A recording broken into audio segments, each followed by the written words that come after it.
Hello everyone, welcome back on my YouTube channel. So guys, आज हम लोग बात करेंगे आइल्स रीडिंग के बेसिकली एमसीक्यूज़। चाहे बच्चा हमारा जर्नल का है चाहे एकेडमिक का है, लेकिन एमसीक्यूज़ एक ऐसी टाइप है जिसमें उनको बहुत ज़्यादा दिक्कत आती है, क्योंकि चारों के चारों ऑप्शन ही उनको आंसर लगते हैं। वो कन्फ्यूज हो जाते हैं कि कौन सा आंसर लगता है, क्योंकि सारे आंसर एक जैसे ही लगते हैं और सभी ऑप्शन की थोड़ी थोड़ी बात है वो हमें अपने पैराग्राफ्स में वो मिल जाती है। और कुछ लोग तो ऐसे हैं वो पूरा पैराग्राफ पढ़ लेते हैं, जिसकी वजह से उनका टाइम ही नहीं मैनेज होता आइल्स रीडिंग में।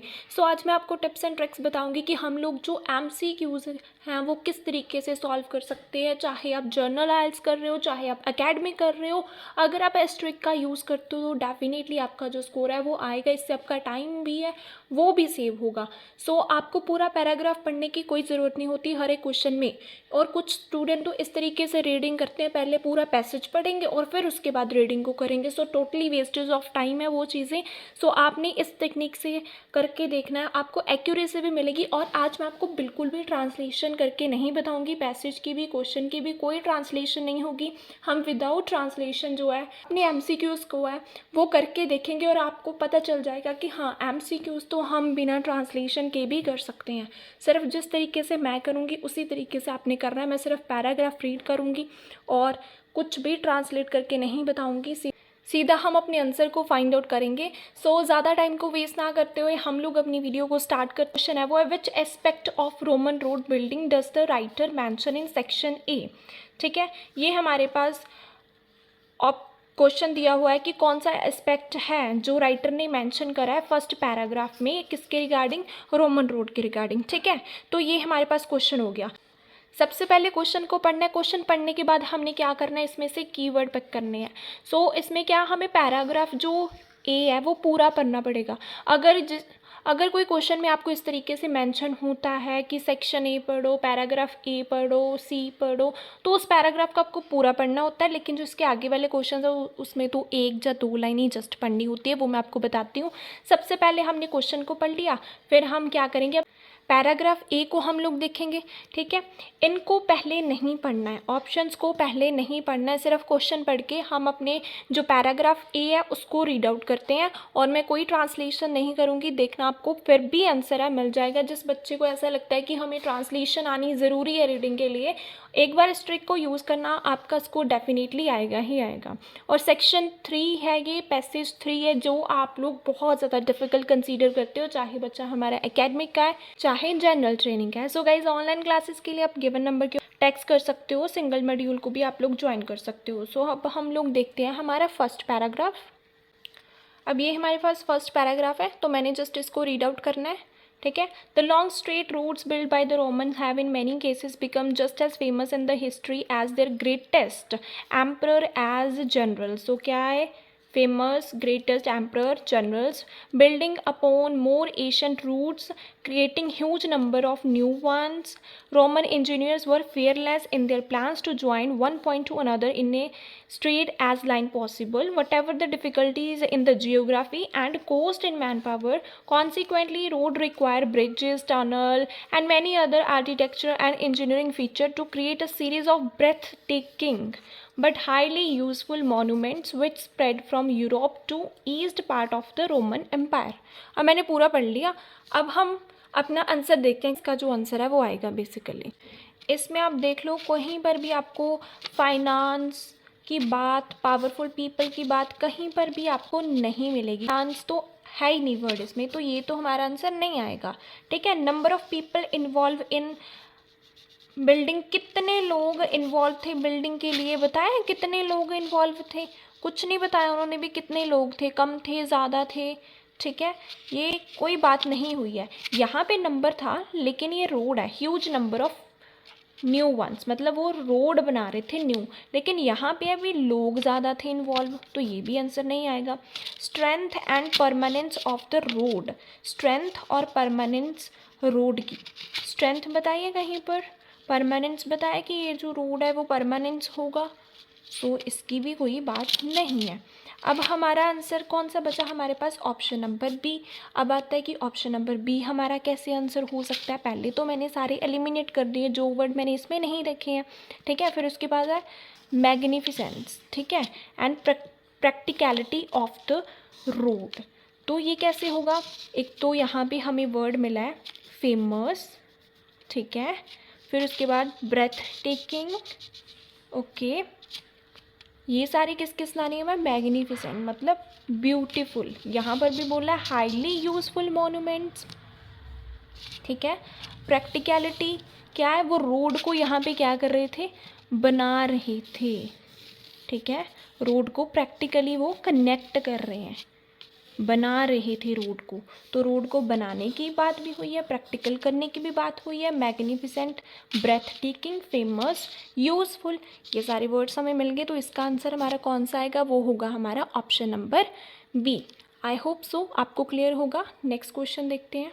The writer compares the Appian way to the modern highway because, क्यों उसने कंपेयर करा एपियन वे को मॉडर्न वे के साथ। सो हमारा कीवर्ड हो गया एपियन वे, मॉडर्न हाईवे। सो क्यों कंपेयर करा है वो हम देख लेते हैं। सो हमने क्या है, यहाँ पे मुझे देखो बेसिकली लिखा हुआ मिला है एपियन, यहाँ पे मॉडर्न। अब मैंने यहाँ से लेकर यहाँ तक पढ़ना है जस्ट, ठीक है, क्योंकि यहाँ पर तो कोई भी मॉडर्न हाईवे की बात है नहीं है। ये मैंने क्यों नहीं पढ़ा, क्योंकि मैंने कंपैरिजन देखना था जस्ट कि कंपेयर क्यों करा इसको। Much like a modern highway it bypassed small towns along the way and it largely ignore geographical obstacles. तो इन्होंने क्या किया, स्मॉल स्मॉल टाउन्स थे उनको बाईपास कर दिया और साथ साथ में काफ़ी ज़्यादा जो जियोग्राफिकल ऑब्स्टेकल्स थी उनको इग्नोर कर दिया, मतलब काफ़ी ज़्यादा जो एरिया उन्होंने इग्नोर ही कर दिया, ठीक है। इसी वजह से उसने क्या है, कंपेयर करा है। अब आप लोग क्या करते हैं, आप लोग पूरा ही पढ़ लेते हैं, जिससे आपका टाइम वेस्ट हो जाना था। तो हमें इतना पढ़ने की क्या ज़रूरत है, हमने देखना था कि कंपैरिजन क्यों करा है। तो ये उन्होंने बोला लाइक किसके लिए हम यूज़ करते हैं, कंपैरिजन के लिए यूज़ करते हैं। तो उन्होंने यहाँ पे बोल दिया कि उन्होंने क्या कर दिया, बहुत ज़्यादा स्मॉल टाउन्स और जियोग्राफिकल ऑब्स्टेकल्स को इग्नोर करा है, ठीक है। सबसे पहले हम मच से लेकर ऑब्स्टेकल तक, जो वर्ड इन चारों ऑप्शन में से नहीं पढ़ा मैंने उसको हम इग्नोर करते हैं। इसमें से कोई भी देखो टाइम की बात नहीं हमने देखी है, ठीक है। ऑब्स्टेकल तक, मच से लेकर ऑब्स्टेकल तक कोई भी टाइम की बात नहीं है। इसमें भी टाइम है तो ये भी नहीं आएगा। लार्ज नंबर ऑफ ट्रैवलर्स की बात नहीं है। तो बचा क्या हमारे पास, it was design to avoid certain areas. Avoid की जगह पर क्या था, इग्नोर्स सर्टेन एरियाज़। उन्होंने बता दिया स्मॉल टाउन्स और जियोग्राफिकल को उन्होंने अवॉइड करा था। तो इसका आंसर आ जाएगा हमारा, वो होगा ऑप्शन नंबर डी। अब नेक्स्ट देखते हैं। क्या है, अकॉर्डिंग टू द राइटर के according the purpose of triumphal arches. इसका क्या पर्पस था वो हम देखेंगे। इसमें हमारा ये कीवर्ड्स हो गया। अब हम इसको फाइंड आउट करते हैं, जहाँ पे हमें ये वर्ड मिलेगा वो हमारी लोकेशन हो जाएगी, ठीक है। देखो ये मुझे यहाँ पे लिखा हुआ मिला, ठीक है, फॉर दिस रीज़न। इस लाइन की स्टार्टिंग यहाँ से हो रही है, फॉर दिस रीज़न। कौन सा रीज़न है, अब यहाँ पे उन्होंने बोल दिया फॉर दिस रीज़न। अब मुझे रीज़न नहीं पता तो मुझे एक लाइन पीछे जाना पड़ेगा। तो एक लाइन पीछे के यहाँ पे है, वो है रोड्स पे, ठीक है। तो मैं रोड से लेकर अब यहाँ तक हम लोग पढ़ लेते हैं, ठीक है, और फिर हम लोग क्या है देख लेते हैं भाई ये किसके साथ बात मैच होती है। अब मुझे एक लाइन पीछे क्यों जाना पड़ा, क्योंकि ये रीज़न तो मुझे फिर ही पता चलेगा ना पीछे जाकर भी इसका रीज़न क्या हो सकता है। तो एक लाइन मैंने पीछे जाना है ताकि मुझे पता चल जाए कि ये कौन से रीज़न की बात कर रहे हैं। Roads were also one of the way Rome could demonstrate its authority. For this reason, authority के रीज़न की वजह से many roads began and ended in a triumphal arch. ये हमने पढ़ लिया। अब हम मैच कर लेते हैं, ये जो हमने बात पढ़ी है ये कौन से ऑप्शन के साथ मैच है वो होती है। इसमें हमने मेन क्या चीज़ पढ़ी है, रूट्स हैं वो डेमोस्ट्रेट मतलब शो करते हैं, अथॉरिटी वगैरह हो गया, इस रीज़न की वजह से वो बनाते हैं इनको, ठीक है। दैट रोड से लेकर यहाँ तक हमने कोई ऑफिशियल वर्ड पढ़ा, इसमें कोई ऑफिशियल लिखा है, कोई बात नहीं लिखी। नेम वर्ड लिखा है इसमें, कहीं नहीं लिखा। सेलिब्रेट ओपनिंग ऑफ रोड, कोई रोड ओपन हो रहा है, कहीं बात नहीं हुई। Display the power of Rome, Roman, ठीक है। फिर उसके बाद power, authority, display, demonstrate. Answer आ गया हमारा ऑप्शन नंबर ए इसका। आई होप सो आपको क्लियर होगा।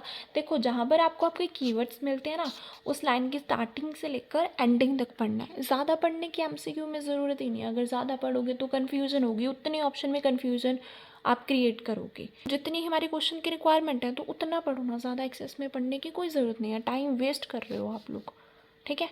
अब What the common use of milestone is mentioned in the section E। Section E में कॉमन यूज़ माइलस्टोन का क्या है वो हम देखेंगे। अब इसमें न्यू वर्ड मुझे मिला माइलस्टोन, जो मुझे मिलेगा सेक्शन ई में। तो अब हम सेक्शन ई में फाइंड आउट करते हैं माइलस्टोन कहाँ पे है, सेक्शन ई। और यहाँ पे मुझे माइल्स मिला है, इस लाइन की स्टार्टिंग यहाँ से हो रही है, फुल स्टॉप यहाँ तक चल रहा है।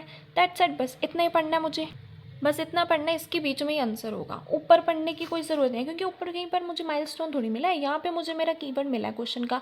उन्होंने क्वेश्चन को समझ के बनाया होता है, ठीक है। उसमें जो कीवर्ड होता है, जो मेन वर्ड होता है, उसको हमने पिक करना, जहाँ पर हमें वो मिलेगा उस लाइन की स्टार्टिंग जस्ट हमने देखनी है, वहाँ पर हमें अपना आंसर मिल जाएगा, ठीक है। Milestone were also set up at regular intervals along the routes and often recorded who was responsible for the keep of the stretch of the road and repair and what repair has been made. तो इसमें हमने main बात देखनी है कि क्या हुई है, रेगुलर इंटरवल्स के लिए सेटअप है, रिकॉर्ड करते हैं, फिर उसके बाद स्ट्रेच ऑफ रोड और उसको रिपेयर वगैरह की बात हो रही है। दैट्स इट, ठीक है। कुछ भी ट्रांसलेशन हमने इतनी नहीं करी, सिर्फ हमने देखा कि कौन कौन से वर्ड इसमें हमें मिल रहे हैं। अब इसके बेस के ऊपर हमने अपना आंसर निकाल लेना, पूरा पढ़ने की क्या ज़रूरत है। ट्रांसलेशन नहीं आती तो क्या दिक्कत होगी, तब भी तो रीडिंग हो जाएगी ना, क्योंकि आपको पैटर्न ही नहीं पता, आपको टिप्स ही नहीं पता। आप लोग सिर्फ टाइम वेस्ट करते हो, रीडिंग 2-3 दिन की करके टाइम वेस्ट करते हो, तो टोटली अपना टिप्स आपको पता नहीं है। और जिससे क्या है, आप पूरा पैसेज, जिससे कि आप पूरा पैसेज पढ़ लेते हो, फिर आपको आंसर नहीं मिलते हैं, आप डीमोटिवेट हो जाते हो। सो इससे अच्छा आप अच्छे से टिप्स को पहले समझा करो, फिर उसके बाद ये सब चीज़ें हैं ट्राई करा करो। अब देखो, सबसे पहले यहाँ से लेकर यहाँ तक total length of the road, length word आया ही नहीं, तो ये तो हमारा नहीं आएगा। रेस्ट प्लेसेज, एनिमल वर्ड इसमें है कहीं, कहीं नहीं एनिमल, तो ये भी नहीं आएगा, ठीक है। Highlighting areas of the roads that needed repair, repair था लेकिन हाईलाइटिंग एरिया, हाईलाइट कर रहे हैं कोई एरियाज़ को, इसकी कोई इसमें बात है वो नहीं है। अब सी को पढ़ो, नोटिंग डिटेल्स, डिटेल्स नोट कर रहे हैं मतलब रिकॉर्ड कर रहे हैं regarding the maintenance of road, repair करना है रोड को, मेंटेन करना मतलब रिपेयर करना रोड, और रोड हमें यहाँ पे भी मिला, मतलब सी जो है ना हमारा ऑप्शन, इसके सारे वर्ड्स मुझे मिले हैं। अब बाकी अगर हम देखेंगे ना, बाकी ऑप्शंस को अगर हम देखते हैं, तो मुझे इसका रोड यहाँ पे मिल रहा है लेकिन लेंथ और ट्रेवल नहीं है, तो मैंने इसको कट कर दिया, ठीक है। इसमें भी क्या है, मुझे रिपेयर रोड की बात है लेकिन हाईलाइटिंग एरियाज़ की बात है ही नहीं है। और इसमें क्या है, एनिमल्स, एनिमल्स इसमें था नहीं। अब ये देखो, इसके सारे कीवर्ड्स मुझे मिल रहे हैं, जो मेन वर्ड्स थे वो सारे मुझे इसमें मिले हैं हमारी लोकेशन में, तो मेरा आंसर क्या होगा फिर, ऑप्शन नंबर सी होगा ना। तो इस तरीके से आप लोग MCQs को आराम से कर सकते हो, इस पैटर्न को जस्ट फॉलो करके देखो, आपका स्कोर डेफिनेटली है रीडिंग में वो एस्केलेट होना शुरू हो जाएगा। आई होप सो आपको समझ में आया होगा। Thank you so much for watching Simran IELTS.